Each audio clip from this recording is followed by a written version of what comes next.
I think that is sort of touched them in the soul, in the heart. They feel, as an artist, they wanted to work on subject that you know is moving to them.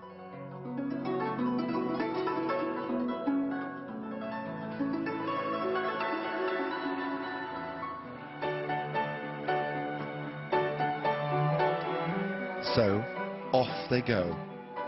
Together, Damon and Jamie are creating their version of this ancient legend. Well, when I say together... In terms of the working relationship with Damon, then, you don't sit in the same room, you don't sit in the same house? No. So you're both sitting in different spaces? Yes. Ignoring each other. Ignoring each other? Yeah. Often we both end up doing things that sort of, without discussing it, that just sort of fits together. I've never paid any attention to what he does. I know, and he doesn't... No, pays no attention to me either. I mean, that's weird, isn't it? It certainly seems to work. While Damon's in the studio creating the score, Jamie's slaving away on his set and costume designs, and they're quite a thing to behold. Monkey. Oh, there he is. Monkey. Yeah. So tell me about him. I mean, you must have thought hard about how he looked and who he... He was difficult, really. He's the main character. I tried out so many different versions of Monkey, and they were all wrong.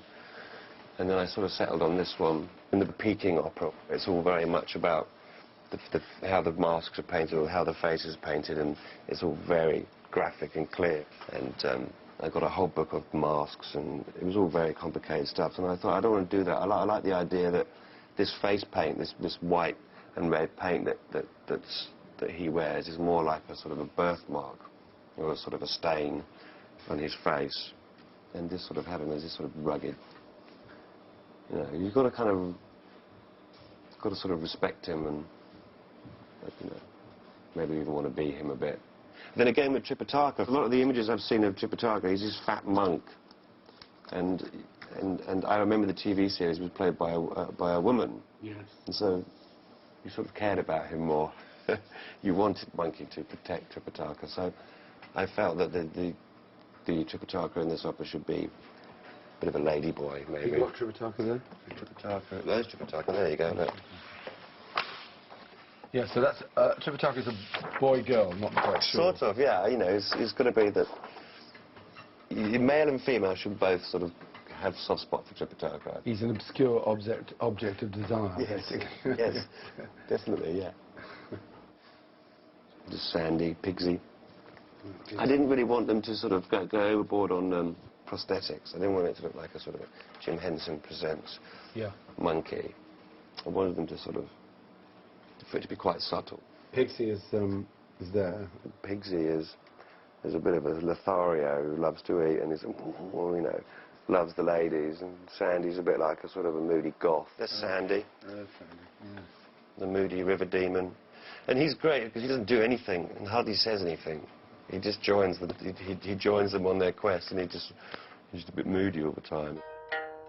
Astonishingly, Jamie has created 65 different characters, each with their own unique identity. These are fish girls. They're there on set for probably 5 seconds. They come through on wires and do a little swim. And there's a panda, a big guy in a panda suit. Great place. The prawn soldier. The prawn soldier, yeah. Shark soldier, turtle guard, and a little shrimp girl. Sexy little shrimp girls. Yeah. And this is the spider woman. Now, originally when... Bit of S&M there. Yeah. Well, originally Shazam said they're very sexy. They're like sirens or prostitutes. So I drew this picture and he said, they're not that sexy. And this is the Dragon King. Oh, I like the Dragon King.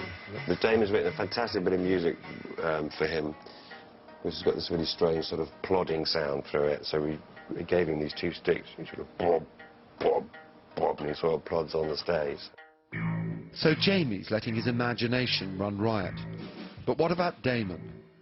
How has he begun to tackle composing the opera? I was driven out to meet an eminent Chinese composer whose name I unfortunately have forgotten. And I was kind of giving him, I'd had all this stuff written about the Kung and the 12 celestial tones, and just all this kind of theoretical stuff which I kind of gleaned from the internet and books. And he just sort of laughed at me, really, and said, there aren't any rules, really, you know. Okay, so no rules. So how did you begin then? I didn't know really what I was looking for, because if you try and write in using kind of the Western perception of Chinese scales, it all ends up like this very quickly. I mean, it's just... Nope, it doesn't have that on it, though. No, it doesn't have that either. Oops. Do you know what I mean? Immediately, it's chopsticks, isn't it? You know. So I had to kind of sort of get over that prejudice I had. Once he had got over that, Damon immersed himself in the sound of China.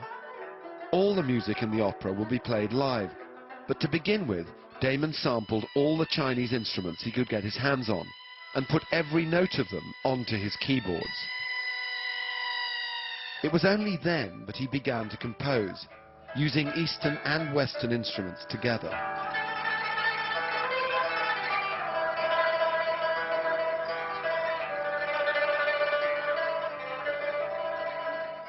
I got them all to record in this studio, every single note, but their particular instruments can play, and then every sort of nuance of that note. So, for example, on a pipa, you have the ding, and then you have that. So I got